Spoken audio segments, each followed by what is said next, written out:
Ô, São Manuelzinho. Aí, 28 anos que eu trabalho aqui, ó, na ETA.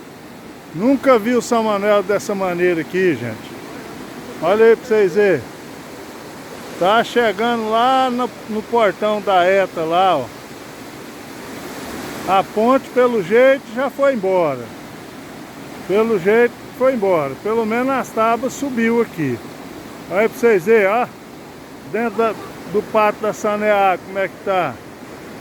Tá chegando bem perto das bombas. Isso é o São Manuel, aqui em Adelândia, ó. Aqui.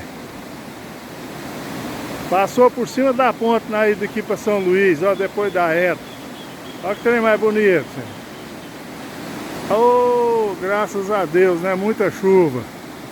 Muita chuva, mas nós temos que tomar cuidado, hein, gente? Muito cuidado. Porque a água não é brincadeira, viu? Muito cuidado.